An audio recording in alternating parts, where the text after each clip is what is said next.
Morning, ladies and gentlemen, I'm meadsyreplays. Welcome back to the channel. In today's video we are going to play and watch the FV215B, the British heavy tank in tier 10. Now this tank has had its ups and downs. Like years ago it was very good, very strong, very popular, and then it sort of took a turn for the worst and become probably one of the worst tier 10 heavy tanks. But over time Wargaming have sort of rebalanced tanks, and the tank is a lot better than it was. So we're going to look at the stats, and then we are going to have a couple of games in this tank. So I've always liked the tank.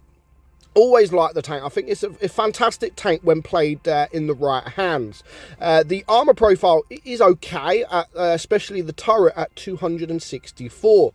So yeah, if you can get in a hold down position, you will get bounces on that turret, but it is a lot more difficult to get in a hold down position and actually be effective because of the rear mounted turret. So yeah, you get on a ridge, you haven't really got the gun depression, you have to sort of turn to the side, and then your side plate becomes weaker. It is a lot more difficult to play. The whole armor isn't as strong at 140. The upper plate isn't too bad, but the overall the hull isn't very solid. DPM, we are running it with calibrated shells just because we do get the higher HE pen, but still, even with calibrated shells, you have 3,047, so pretty decent DPM for a heavy tank. That is a 7.88 second reload. Your penetration on your standard on your AP is 272, your APCR 342, and your HE is 187, which is why we do run the calibrated shells. So if you can get that HE out, do get that HE out, because you are doing more damage. So you've got a 400 alpha on your AP, 340 on your APCR, and 515 on that HE. Aim time very good at 2.6. The gun dispersion 0.299 is also very good. Gun depression is 7. Dispersion is 0.299. Gun depression is 7 degrees, and your top speed is 40 kilometers an hour. So it's not a slow tank. It also has the special speed boost as well, so you do go a lot quicker. So we've got two games. Let's get straight into those battles. A while ago, Wargaming did this camouflage, so it's the octopus camouflage, which I do actually think it looks fantastic. It really does. And they also did an octopus X camouflage. Not many people do own that camouflage, and basically the only way you could get it is if you aced the tank. I think it was 5 times. I'm not 100% sure. Might have been 10, but I think it was 5 times. If you got the golden M in this tank within a certain time frame, you earned that camouflage. So it looks exactly the same except for it's blue. So yeah, people want it because obviously it did make you look good, and it was quite rare. Of course I want to get it. I don't know if Wargaming are going to bring it back, the blue camouflage, and I don't think they'll sell it, but if they brought it back and just done another event where if you aced the tank 5 times in that event, and the only problem was because everyone wanted the camouflage, everyone was playing it. All the good people, all the pro players was playing it, and it almost made it impossible to get the mastery badge. I mean, even me, I was trying and getting sort of 1600 base XP, and that wasn't enough, which is crazy. 1600 base XP should be enough to get through to get an ace in just about every or any tank in the game. But yeah, it wasn't for this. It really wasn't for this. So the speed boost, the special speed boost, to be honest, I don't think this tank needs that special speed boost. Of course, if it's got it, I'm going to run it like I would on any tank if it had the speed boost. It's not the quickest of tanks, but it's also not the slowest. I would have thought maybe, I know they're not going to give it any more special equipment or anything like that, but you know, I thought they could have maybe gave it something else. I don't know what. There's a few things out there that they could have gave it, but it's got the speed boost, and again, I don't think it needs it, but I don't mind it. I'm not gonna complain. I just don't think it needed that speed boost. So as you could just see there, with that with the gun depression was what I'm saying with the rear turret. You do have to sort of go in at an angle to be able to get your gun down enough. But yeah, I think, you know, overall it is an enjoyable tank to play. It's not as enjoyable as it once was, and not as many people are playing the tank as there once was. It used to be a very popular tank. Overall, the line to grind is actually quite fun as well. So it's not just like you get to tier 10. The overall line is actually really enjoyable, and to be honest, I think it is one of the most enjoyable lines in the game. I don't think it's the best, especially for new starters, but yeah, for me, I think it is one of the most enjoyable tanks grinds.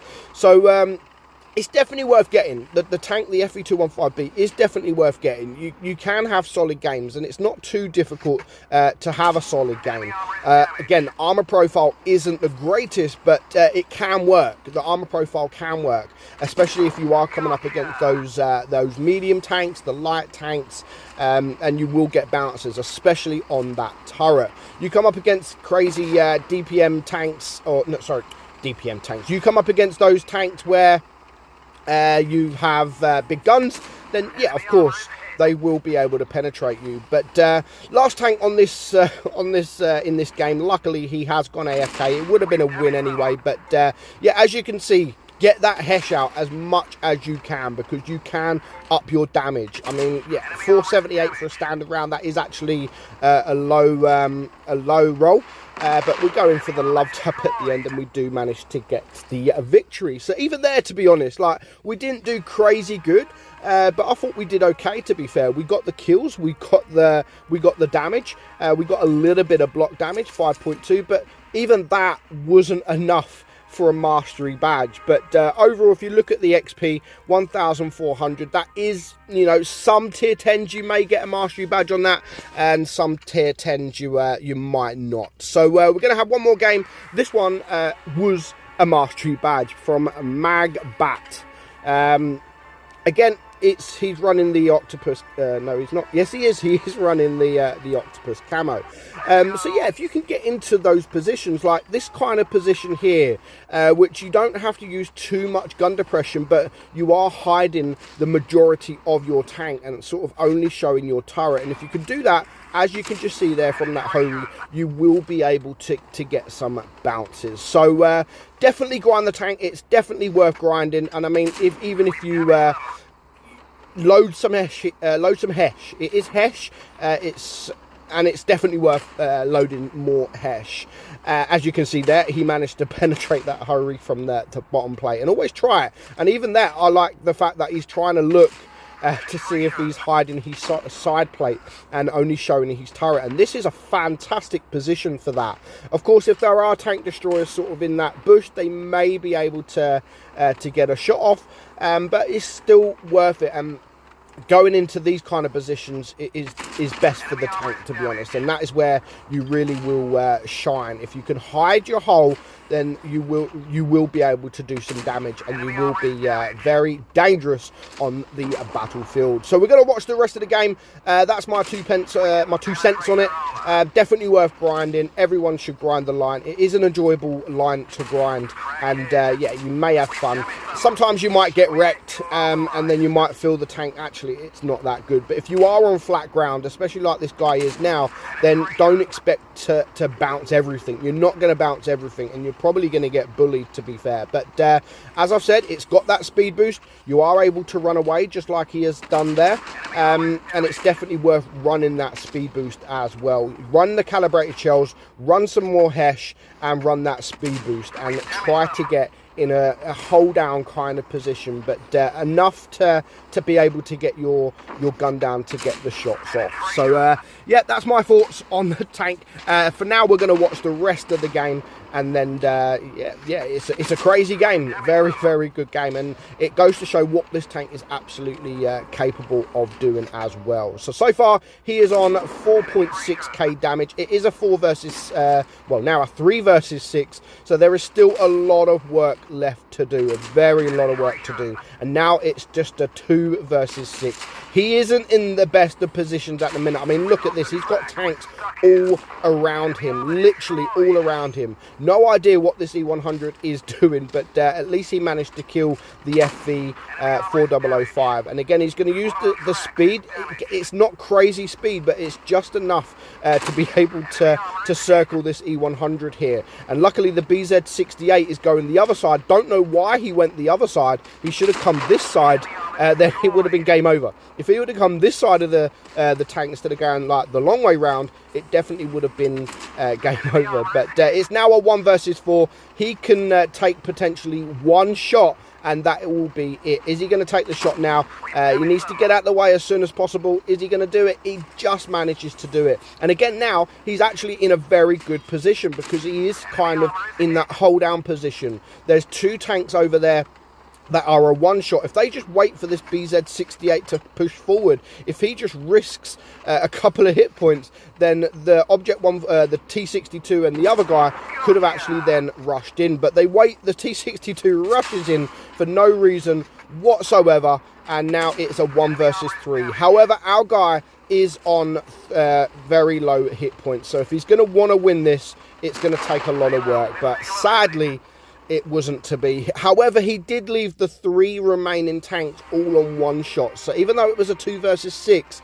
he did get pretty close. Didn't bounce a lot. And again, that's what I mean. The tank's not going to bounce crazy amount of damage every time. Yeah, you're going to get the odd game where you can get sort of 2-3k bounces, but 800 to 900 is probably where you're looking at overall, to be fair. But overall, 8,194 damage, a great work there, but just unfortunate he didn't manage to finish the job. But that is the FV 215B Octopus X. That one was, I didn't realise that.